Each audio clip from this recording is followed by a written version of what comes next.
But I really also want to open it up to the members who took the time here to be here, to ask and interact with the panel. And I guess my role will be more of a moderating role. So Desmond, you want to just tell us about yourself? Desmond Dougall, Managing Director of GISCAD Limited.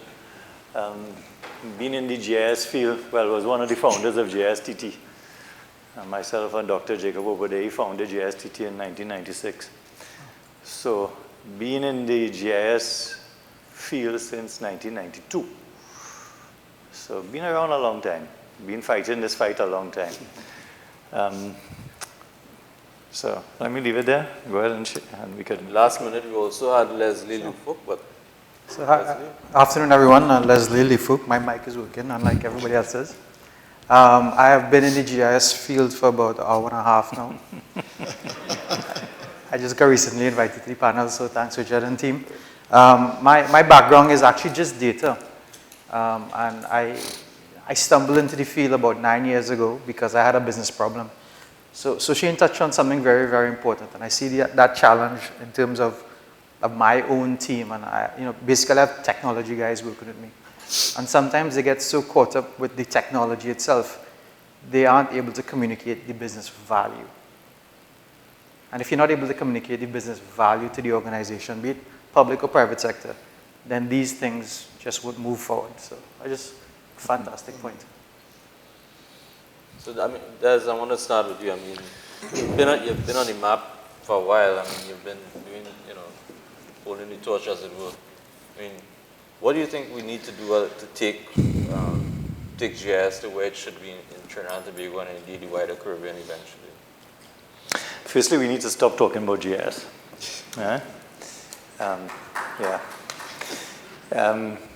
We don't mention GIS at all in our business. We don't mention GIS to our clients because it's just a buzzword really. It's confusing to them. Geospatial, yes, in fact that's in our tagline and I want to remove it because many clients still don't understand what geospatial means. So it's all about data, as Leslie says, it's about data. It's data with a locational component and the management and applications that you can use locational data towards in a business setting is immense, is completely wide-ranging.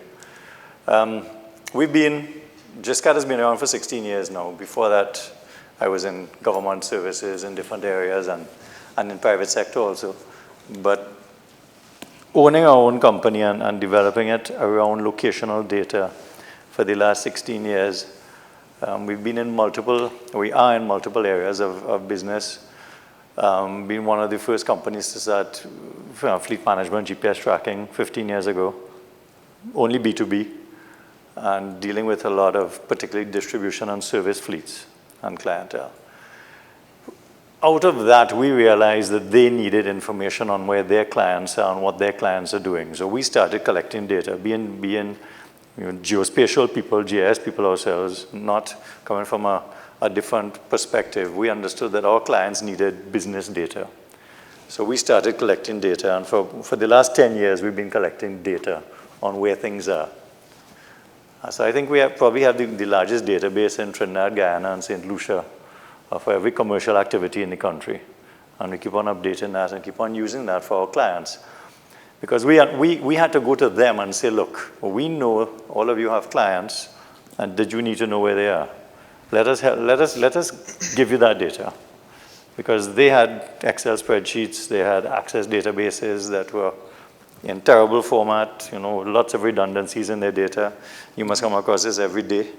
Right? Databases in this country are kept in a horrendous state.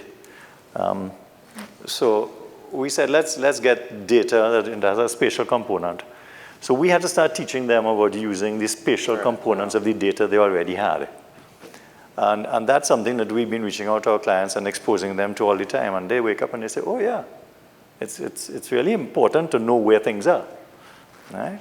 They're sending out, in the fleet management business, they'll be sending out vehicles every day. Some of these companies have hundreds of vehicles, full of hundreds of thousands of dollars of inventory, put in the hands of a driver they hired yesterday. and you're telling me you don't want to know where it's going, what it's doing, and if it's reaching its destination. It's important to understand that, and then to understand where your potential market is. So we help them with all of that type of information. So that's just one example of a commercial application of GIS. And you know, you raised a point there, Shane, about there's so many things being thrown at us in this field now. And it was very difficult, and still is always very difficult to understand what to bring to this market. Because the Trinidad market, the Caribbean market in which we play, is a very, very difficult market to bring technology to. You would think it's easy, all right? You know it well. Very difficult market to bring technology to. Because even though we all think we're technology savvy, we're not. We're not. We might have the latest gadgets, but we're not technology savvy. All right? And we do not use technology integrally inside of our business operations. All right? And nobody wants to be first. They always want to wait and see what their competitors doing, what their neighbors doing. So it's always a lot and too much education. And when you're in business, you don't have time to educate people. All right? So you have to get to the return on investment quick. You have to pay your employees. So you don't have time to educate your clients too much. So it's always important to find what the technologies, for us in business, we need to find what technologies are available out there, what geospatial technologies and related that have a geospatial bend on them, and what we can bring to market that the market will accept quickly and we can get the best return on investments on. So we have to think in that format too. So it's never, unfortunately, creating something new. It's never reinventing the wheel. It's looking at best practices in the world and seeing the solutions that are out there, bringing it to market and taking it to our clients. So I mean, part of it, I mean, I'm kind of worried a little bit, but part of it is culture change. I'm worried because, I mean, from a viewpoint of a business school, you would think that some of our graduates would be, you know, more user-friendly, more technology-savvy, and also be willing to take risks. So I'm a bit worried on that side of it. But Leslie, last week Friday, you invited me to a workshop on AI, and you've been batting in the space of big data. I was astounded to know that Republic Bank organization, which I worked, now has an data analytics department. Sure. And so, you know, I was really pleasantly surprised, and my idea is that, okay, the companies are becoming more and more sophisticated. What's your experience on the ground in terms of big data? Yeah, absolutely. So not to talk specifically about Republic Bank, not to pick on them, because they're a customer. But, fantastic point about, not wanting to take risk, about not wanting to be first. But how it ties back to the fourth industrial revolution. All of these people are not being motivated by innovation, by doing things better, by efficiency. They're motivated by the fact that, Amazon, the Amazon effect. That Amazon is taking over the world right now. And Amazon is going to get into financial services soon. Right. There's WePay, who's, is a potential trend to all of these banks. So the motivator for a lot of these organizations is not being second, because there is no second place. Right? It's just out of business. You're either first or you're out of business. So that's what I'm seeing. So I'm slowly seeing the market moving to where people are now interested in adopting at least, very small proof of concepts, just sticking their toes in the water in terms of data, GIS, etc. What I found was interesting, though, we had a lot of great examples. So examples of basically unique ones. So companies that started from nothing and turned into billion-dollar organizations. But I just sat here, and there were a couple of things that I thought about that were great applications of, layering that additional GIS component. So a couple of years ago, and I know Cambridge Analytica is a whole hot topic at the moment, but I was working with one of the political parties, and I went to this particular campaign house, and it was a marginal seat. And I went in there, and there's this big map on the wall, and they Post-it stuck on it.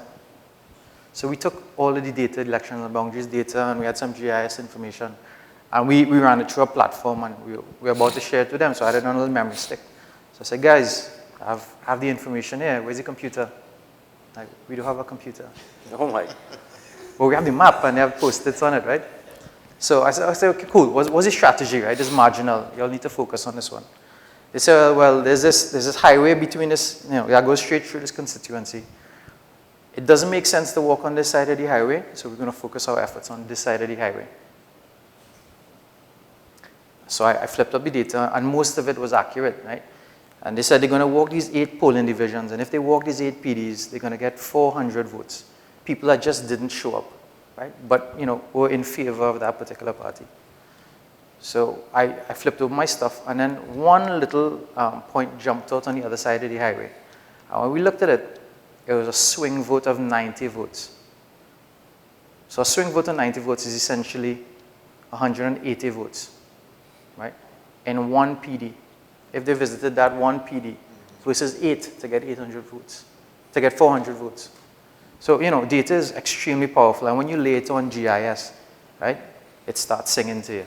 So I love this stuff. Most of our analyses include a geospatial component, but you're right, sometimes it's a little tough to get this data. But you see companies wanting to pay for the technology, wanting to, I mean, this is what you suggested, right? That some of them you have to kind of like sell the idea of how do you save money, and then you have to work with them to implement it. Yeah. You see companies. So no, typically, you need to, and you need to present a proper business case with. Right. So back to my original point. Forget the technology for a little bit. Talk business. Yeah, talk business. Understand what value this is going to bring, what ROI this is going to bring for the organization.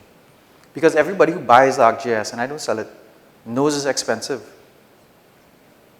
It's not a surprise. But the best companies in the world that do GIS uses ArcGIS. Don't we want our organizations to be the best ones in the world? So for me, it's a no-brainer. The cost of the technology is nominal. So Shane, I mean, we kind of like in the same boat. I mean, how do you see the GIS Society responding to this? I mean, you can't do it alone, I know that, but I mean, and you have a great team. Well, this is exactly why I think the GIS Society is here, because this is one of the ways, is basically edifying the public and edifying the GIS professionals in the field. How, as you said, how do you, as Desmond said, sorry, technology, you can't go from you can't just say, okay, well, this is the new technology you're going to leverage. Show that business value. We as GIS professionals, you have to think as businessmen. I'm not gonna go to the owner of the company I work to and say, hey, I need $100,000 to buy an application. You're gonna laugh at the room. I need to come and say, okay, these are the specific business benefits.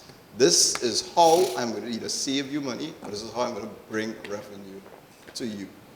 And I think that's why we're going in direction with respect to business and business generation, because typically from Trinidad and Tobago and the wider Caribbean, I've seen a lot of investment done by the public sector. And me as a taxpayer, I'm not seeing a lot of benefits. I'm not seeing that return on investment for me, because I mean, at the end of the day, I'm helping pay for this technology. And I think that the business sector is not capitalizing on this technology As well, yeah. And it's, as I said, it's all about education. It's all about getting people to think about generating business value. So I was having a drink with a friend a couple of weeks ago. He has a very, very large coconut estate. And he's predicting that he's losing 40,000 coconuts a week. But the estate is so big, You can't deal with it. he can't get people to monitor. Yeah. So, I mean, I'm just trying out, if you guys could come up with a solution to reduce the predial larceny on his estate, right? And I'm sure there are tons and tons of farmers all over the world with that same problem. I haven't seen an app that does it. Second? Haven't seen an app that does it. No, I have a drone that does it. Yeah, no, well, yeah, I saw People a drone plus GIS plus all of these things. And I mean, make sure- it's I make sure layering it's- the IoT and everything else into it. It's but- pretty noisy, so that they hear it. Yeah. I think using a drone to probably try to identify some more efficient patrol routes and come up with a schedule. Perfect, yeah. You need, I mean, it's a problem. That's the point. It's a problem that you need technology to solve. But he's losing Yeah. $200,000 a week on coconuts.